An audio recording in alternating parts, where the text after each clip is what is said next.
जो हम सब के दिलों के बड़े करीब है, उसको मुझे नहीं समझ आई कि मोहतरम अपोजिशन लीडर साहब ने उस पर जब गुफ्तगू की है, उसका reaction honourable minister from human rights की तरफ से भी आया।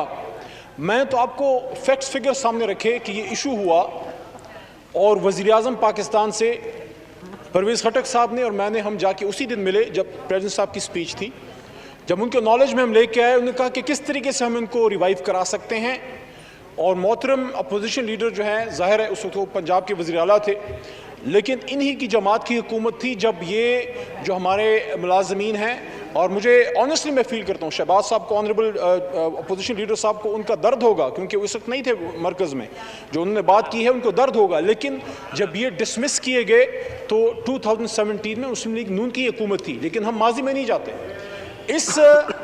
इनको रिवाइव करने के लिए वज़ीर-ए-आज़म पाकिस्तान ने उन्होंने बाकायदा जो है डायरेक्शन दी कि आप रिव्यू करें। और हमारे मोहतरम मेंबरान यहाँ पे जो बैठे हैं वो इसको समझते हैं कि नॉर्मली हुकूमत रिव्यू में फेडरेशन नहीं जाती, बहुत कम केसेस ऐसे हैं।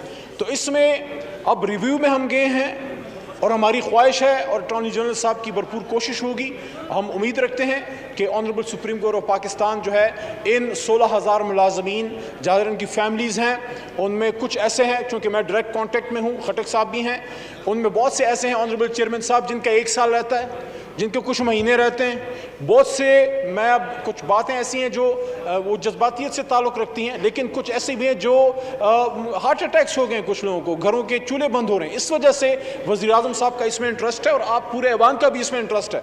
मेरी ख्वाहिश, मेरी रिक्वेस्ट होगी कि इस इशू को हम कम से कम पॉलिटिकल ना बनाएं।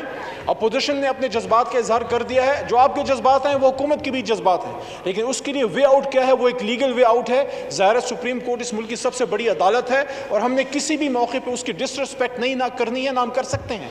और लॉ ये कहता है कि जब एक केस सब जुडिस हो और वो भी सबसे बड़ी अदालत में, उसको यहाँ हम टच कर सकते हैं, क्योंकि उस पर भी काफ़ी डिस्कशन हो गई है, उस पर कोई रेजोल्यूशन वगैरह जो अच्छी स्पिरिट थी ऑनरेबल मेंबर शीरीन अपना शाजिया मरी साहिबा की, मैं उनकी स्पिरिट को भी अप्रिशिएट करता हूँ कि वो इसके लिए रेजोल्यूशन लाना चाहती थी। लेकिन आपकी जो स्पिरिट है, आपकी हुकूमत उसको लेके जा चुकी है सुप्रीम कोर्ट में। अब हमारी उम्मीद है कि वहाँ से इंशाल्लाह एक अच्छा फैसला, जो हम समझते हैं कि ये लोग रिवाइव हों, बाकी सुप्रीम कोर्ट का जो फैसला होगा सब कबूल होगा। जहाँ तक तरक्याती कामों के हवाले से मोहतरम अपोजिशन लीडर साहब ने बात की है और कुछ चीज़ें वो पॉलिटिकल हो जाएगी, मैं सिर्फ इतना कहूँगा, मैं उन गुनहगार लोगों में से हूँ जो उस पिछली सीटों पे बैठ के यहाँ पे ऑनरेबल फॉर्मर वज़ीर-ए-आज़म जनाब मियाँ मोहम्मद नवाज शरीफ साहब ने जब पनामा का इशू आया, यहीं पे उन्होंने फरमाया कि हुजूर वो हैं वो ज़राए जो सवाल उठा था। और आप सबको फिर पता है कि जब सुप्रीम कोर्ट में जब वो केस चला तो फिर वो ज़राए वहाँ पेश नहीं हुए, जो कतरी ख़त आया उसके बारे में कहा गया कि वो एक सियासी बात थी, वो एक लीगल बात नहीं थी। तो यहाँ पे फ्लोर ऑफ द हाउस पे जब एक ऑनरेबल फॉर्मर प्राइम मिनिस्टर साहब ने फरमाया कि हुजूर ये हैं वो ज़राए, और फिर उन ज़राओं से आप सुप्रीम कोर्ट ऑफ पाकिस्तान में पीछे हटे, वहाँ आप अपनी बात पे पीछे हटे, आपने उन ज़राओं को वहाँ पे प्रेस नहीं किया। तो let's not go into the past, because past is not that bright. मैं ये समझता हूँ कि आज हम सबको अदालतों के सामने सबमिट करना चाहिए, आईन पाकिस्तान के सामने सबमिट करना चाहिए। अगर अदालत किसी को बुलाती है उनको आना चाहिए।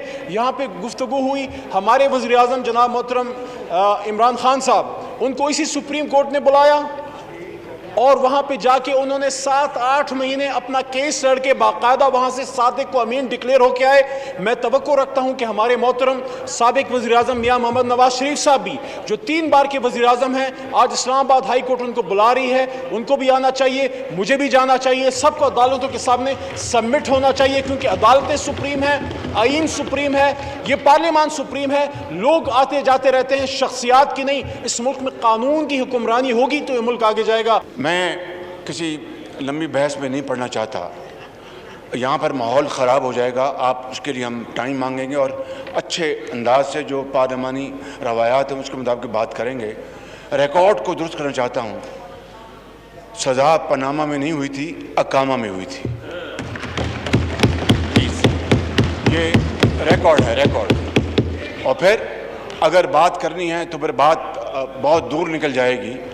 फिर यहाँ पर वो हक़ाइक़ के साथ बातें लेके आएंगे जो कि सुनना बड़ा मुश्किल हो जाएगा। ये वो वक्त नहीं, अभी मैं नहीं चाहता कि मैं क्वेश्चन आंसर में मैं मुखल हूँ, यहीं पर बात ख़त्म करता हूँ। सज़ा पनामा में नहीं हुई थी, अकामा में हुई थी। 50 लाख लोगों को बेरोजगार कर दिया गया, जिंदगी उनके ऊपर तंग हो चुकी है और वो इस वक्त भीख मांगने पर मजबूर हैं। जनाब स्पीकर, कहां गई वो 1 करोड़ नौकरियां? 1 करोड़ नौकरियां, वो तो बड़ी दूर की बात है। आज गरीब के घर में चूल्हा ठंडा हो चुका है, उसके एक घर का कमाऊ शख्स, मां या वालिद, वो इस वक्त जनाब स्पीकर वो बाहर जाकर भीख मांग कर घरों का अपना वो एक वक्त की रोटी को पता नहीं किस तरह पूरा करते हैं। बीमार मां की या बेटी की दवाई कहां से लेके आते हैं? ये किस मुंह से ये यहां पर हमें ताना दे रहे हैं? आज जनाब स्पीकर, पाकिस्तान की मईशत का भट्टा बैठ चुका है।